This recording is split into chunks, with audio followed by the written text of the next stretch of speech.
You tested positive for a reason, and just being around it a little bit a week or two ago isn't going to make you test positive. Oh, yesterday, Saturday and Sunday. So why, if you know you're coming to court, would you be at some family gathering where everybody's smoking dope? What sense does that make? I wasn't thinking too much of it like in that.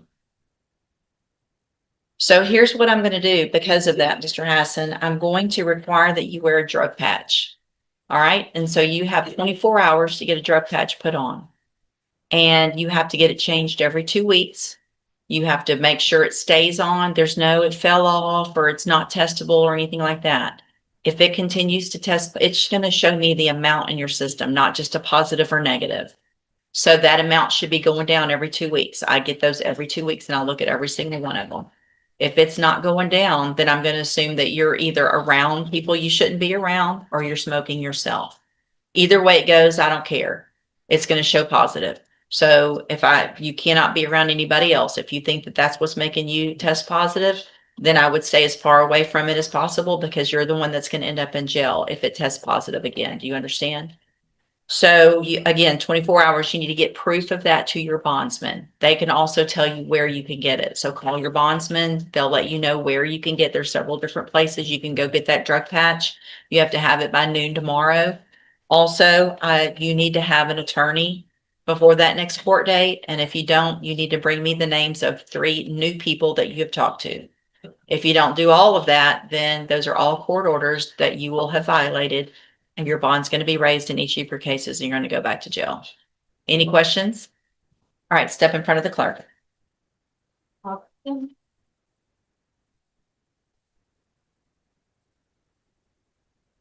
It's fine.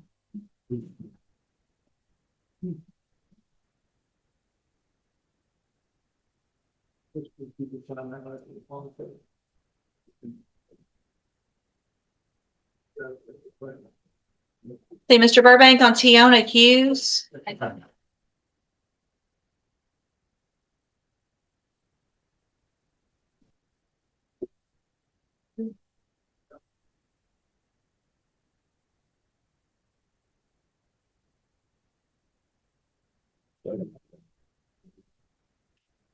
Good morning. Are you Tiona Hughes? And will your client waive the formal reading of the indictment? Well, Ms. Hughes, in cause number 25, BCCR 1058, you're charged with the state jail felony offense of debit or credit card abuse from May 19th of 2025. And how do you plead to that charge? Guilty.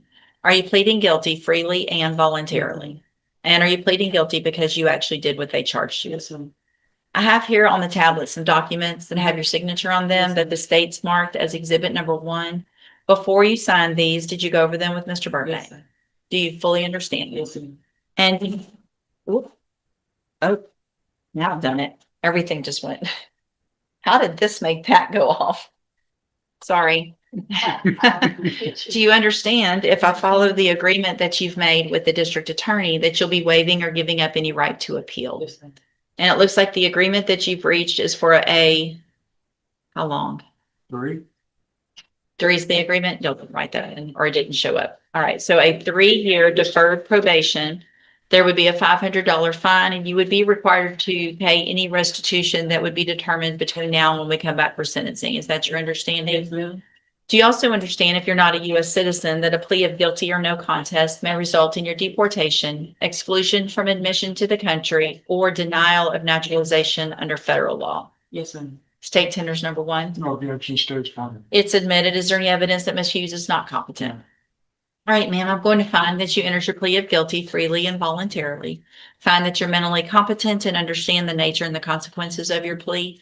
Find sufficient evidence to find you guilty, but I'm going to reset your case for sentencing so we can get a pre-sentence report done. That'll give me more information about you, your case, and then we'll also get that restitution figured out between now and when we come back for sentencing as well. On your way out of the courtroom today, you need to stop and talk to probation. She's at that desk right over there, and she'll get that process started. Okay. Is there a way possibly the court would consider waiving the BSI and having to determine if there's a problem? I have to order the restitution. If y'all knew the restitution amount, I could, but not without knowing it. Yeah. All right. We'll see you at sentencing. Crystal Robertson.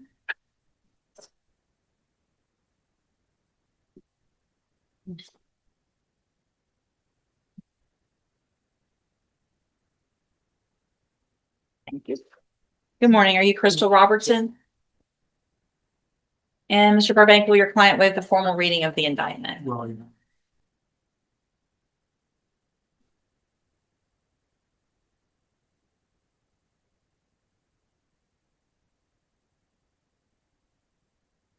Ms. Robertson, in cause number 25, DCCR 1526, you're charged with the state jail felony offense of forgery of a governmental instrument from June 4th of 2025. And how do you plead to that charge? Guilty.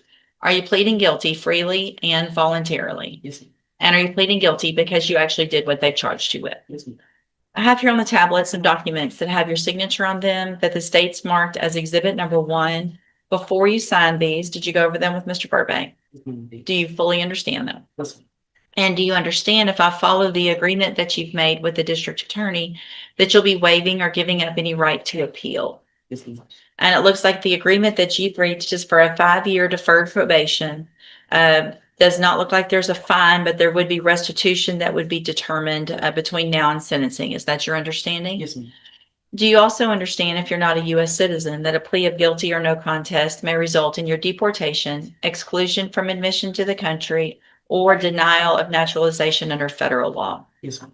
State tenders number 1. no objection, states one. It's admitted. Is there any evidence that Ms. Robertson's not competent? No, Right, ma'am, I'm going to find that you entered your plea of guilty freely and voluntarily. Find that you're mentally competent and you understand the nature and the consequences of that plea.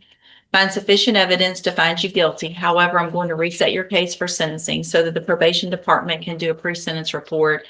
That'll give me more information about you and your case. Also give them time to figure out the restitution amount, and then we'll come back later for sentencing. You need to stop and talk to probation on your way out of the courtroom today, and she's sitting at that desk right over there. Okay, we'll see you back at sentencing.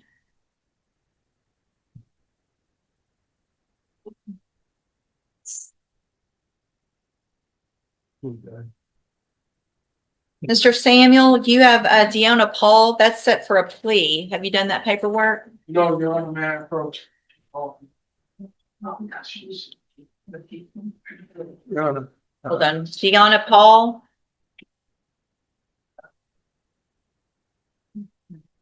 Good morning. You're Deanna Paul? Yes, ma'am. And this is 25 DCCR 1792. Ms. Paul's charged with stalking, and what is the announcement? Your Honor, I visited with the prosecutor. There's been some additional evidence that's come forward that may impact the case.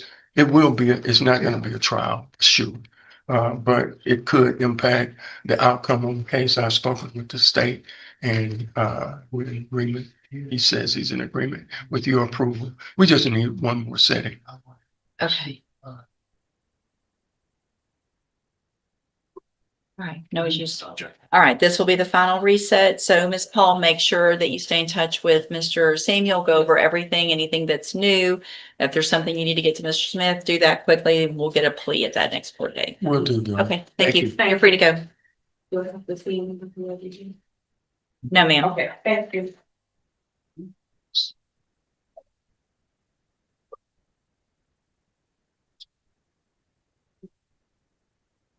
Mr. Mitchell, you got Henry Littlefield? Yes, Your Honor. I apologize for being out. No, you're good. We're still going through the list, so you're not late yet. It's gonna be a similar thing. Last time I'm still waiting on Miss Malvino to be back in. I've tried to go by her office, but I just keep catching days she's out. All right, sir, you're Henry Littlefield. Answer Yes, it now, ma'am. please. Thank you. And this is 26 DCCR 0395. Mr. Littlefield's charged with driving while intoxicated, third or more. And this is Miss Malfino's. Any notes or anything that would help? Judge, I didn't see anything that would answer its question today. So and I don't see any problems for a reason not to reset if it's okay with the court. All right, I'm gonna reset it one more time. I know she's on vacation this week, but make sure you call, get Yeah, in to sure, see her as quickly as possible. And Mr. Littlefield, you have the auto ignition interlock device on your vehicle? No, ma'am. Are you driving? No, ma'am. Okay, so as a condition of your bond, I want to make sure that we're on the same page. You either do not drive or you have to have an auto Yes. ignition interlock device. Uh, Okay, all right, anything else, Tim? I don't, nothing I'm aware of. Your Honor. All right, we'll see you back the next court date. Thank you, Thank Judge. you.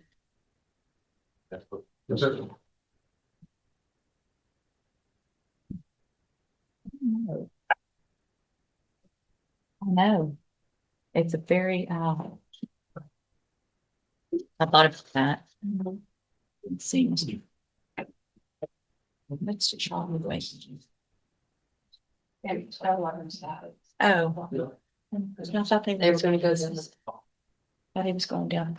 Mr. Rojas, are you waiting on something down here now? Oh,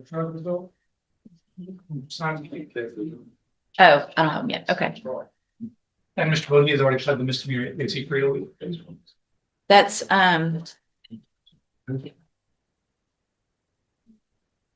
Mr. Nichols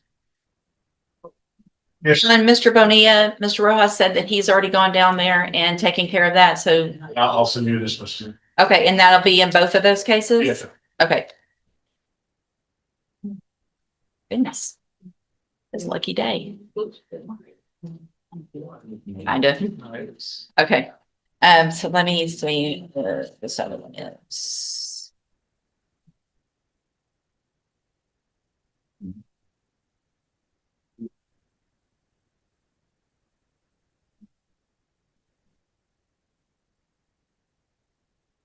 The thought has not showed up, Judge. Okay.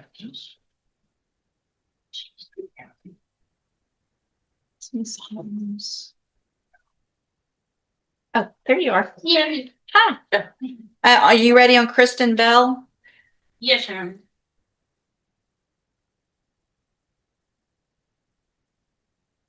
Good morning. Good morning. I was informed. Good morning. Good morning, ma'am. You're Kristen Bell. Yes, ma'am. And this is 25 DCCR 1812. Ms. Bell's charged with injury to a child, elderly, or disabled individual. Yes, Your Honor. Announce. Your Honor, I spoke with Ms. French. There may be a change in the offer, due to some additional information, that she has been given, that I may time to discuss Ms. Bell, if possible. All right. Any issue with the reset then? No, Yes, Your on Honor. that. So, Ms. Bell, I'm going to reset your case about 30 days. Make sure you call and make an appointment. Go visit with Ms. Holmes before that next court date, and we'll see if we can get an announcement. All right, you're free to go. Judge, Ms. Bell has a warrant. Oh, I'm sorry. Okay. Right here for a second. It's my understanding she has, a municipal court traffic ticket warrant. Is it Nothing possible we that can- she can go I take can't. care of it? No, I can't give her permission. If there's a warrant, we have a requirement or they have a duty to take her in. Okay. Yeah, there's nothing I can do with regard to that warrant. It's not mine. Okay. All right. It'll be a while before she's transported if you want to try to. Yeah, it's If Beaumont somebody- Municipal Court. If somebody can take care of it while she's still here. I don't have nobody else supposed to be on it. Do you know how much the ticket is? It wasn't normal, I think, when it went. Y'all go, take care of that back there, please. Okay.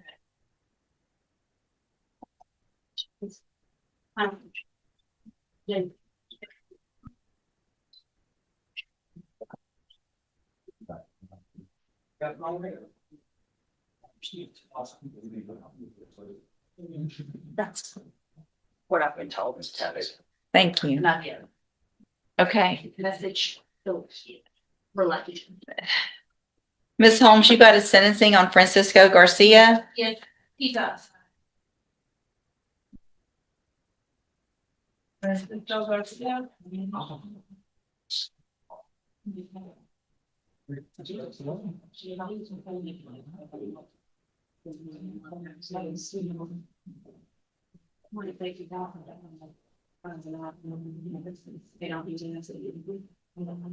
You're under Ken. I might be better too. Good morning. Are you Francisco Garcia? Yes. And Mr. Garcia was previously in court, entered pleas of guilty in cause numbers 25 DCCR 0900 and 0901. I've received the pre-sentence report. Have you both had an opportunity to review the report? Yes, Your Honor. Yes, Your Honor, I have. Any additions or corrections? Not from the defense, Your Honor, we are asking that, the court, grant the 5-year deferred probation. All right, Mr. Garcia, I'm going to find in each of your cases that you entered your pleas of guilty freely and voluntarily. In cause number 25, DCCR 0900, find sufficient evidence to find you guilty. However, I'm going to follow the agreement that you made and defer all proceedings and place you on probation for 5 years. You're ordered to pay a $500 fine and to follow all of the rules and conditions of probation. In cause number 25, DCCR 0901, also find sufficient evidence to find you guilty, but I'm going to follow the agreement in there as well and defer all proceedings and place you on probation for 5 years. You're ordered to pay the $500 fine and to also follow all of the rules and conditions of probation. Part of that is going to be that you at least start off on the high medium caseload, which means you're just going to have to go a little more often, get on the right track. You will have no contact at all or communication in any way with Melissa Escalera or Jose Bravo Lando. That means obviously in person, but it's through any other means, electronic, Snapchat, DMs, text messages, whatever. Okay. You can't go where they live, where they work, nothing.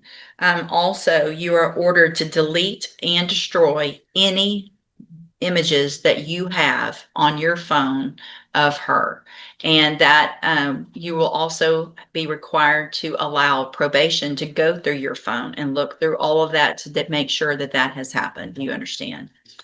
If you do everything you're supposed to on this probation, these are probations. These are excellent opportunities because you do not have felony convictions on your record. And if you successfully complete the probations, the cases will be dismissed at the end and you'll never have a felony conviction. The other side to that, though, is if you violate any condition of your probation, you can be brought back into court, found guilty in each offense. And in the burglary of a habitation, you could be sentenced between 2 years and up to 20 years in prison.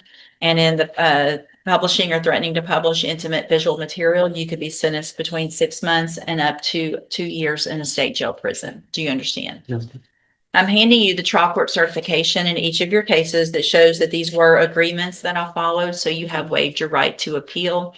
If you'll just have a seat here in the courtroom, probation will call you up to her desk when she's ready to go for your paperwork. All right, good luck to you, sir. And then you've got Dale McDonald. Yes, Your Honor, the hold, I'm going to do paperwork on him. Yes, ma'am. And then what about Michael Morgan? Morgan's here.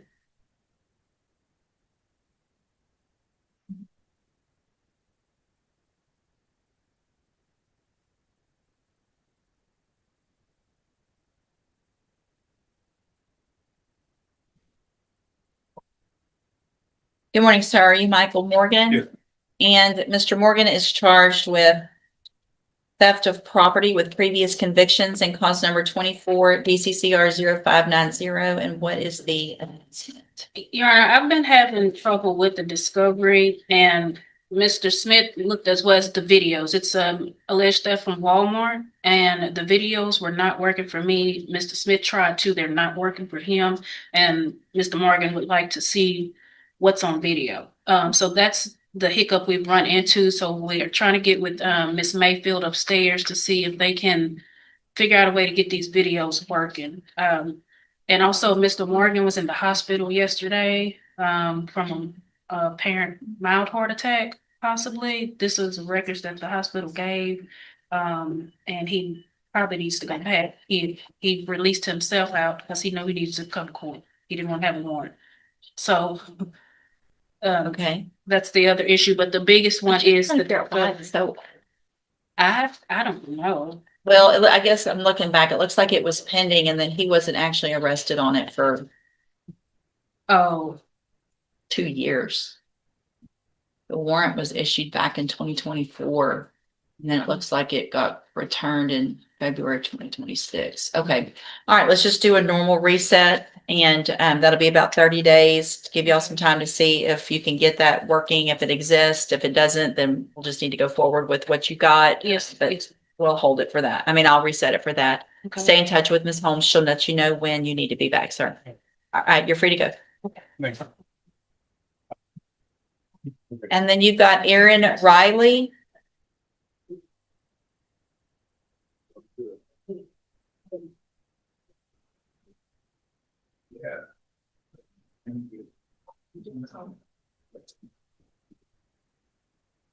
All right, good morning, ma'am. Are you Erin Riley? Yes, ma'am. And this is 25 DCCR 1192, and Miss Riley's charged with assault of hospital personnel. And what is the announcement? Your Honor, the same, we provided some, medical records to, the prosecution. There's also some jail records that her other attorney, because she has a pending misdemeanor, Ms. Cawthon is trying to get. We think that will help to mitigate with this case. This was a mental health episode. That's the reason why she was at the hospital and was charged with the assault. So we think if we can get that additional information to them, that might help with mitigating with the case. Any issues? All right, I'll do a normal reset. I'll do your best to get all that Yes, before ma'am. that next court date. I'd like to get an announcement Yes, on the ma'am. next court date. Stay in touch with Ms. Holmes. She'll let you know when you need to be back. Okay, thank you. You're free to go.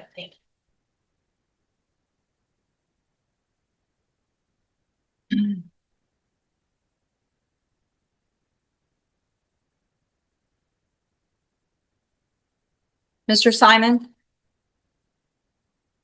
Is this, Mr. Rojas?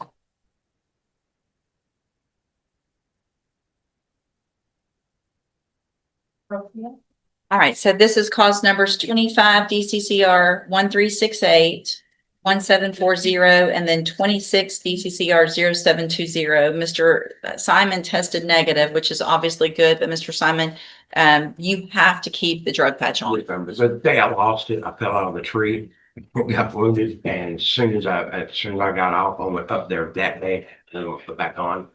I wonder if there's a lady before that, the end of it was coming off. The thing they have put over the top of it, ancient. I do tree work, and I mean, Wrap it with something else That's what yourself. I'm- I mean, figure it out. You're old enough to figure out how to keep a drug patch I'm on taking your my arm. confidence now to make sure it doesn't. All right, so I'm gonna reset the case to an announcement. Make sure you have it on, you keep it on. If I get another notation that it's not on, then it's gonna be probably a warrant instead of a hearing. Okay? Okay. All right, we'll see you back at the next court date. Thank you.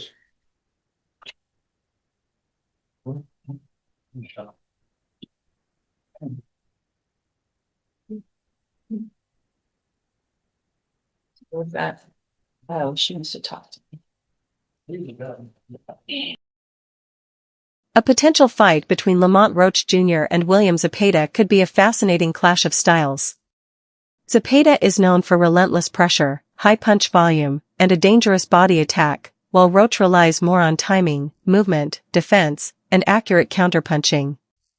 Zepeda's biggest advantage would be his ability to constantly move forward and force Roach into uncomfortable exchanges. If he can cut off the ring, attack the body, and maintain his pressure, he could gradually slow Roach down and take control of the fight. But Roach has the skills to make Zepeda pay for coming forward. His patience, footwork, and sharp counters could allow him to make Zepeda miss and land the cleaner punches. Instead of fighting Zepeda's high-volume style, Roach would need to control the distance and avoid getting trapped against the ropes. The key battle would be pressure versus precision. If Zepeda can force Roach into a war, his volume could become overwhelming. But if Roach keeps the fight technical and makes Zepeda miss, he could frustrate him and win rounds with cleaner shots. Ultimately, this could be a very competitive matchup. Zepeda has the pressure and physical intensity, while Roach has the timing and boxing intelligence. A close decision could be the most likely outcome, making this a fight boxing fans would definitely want to see.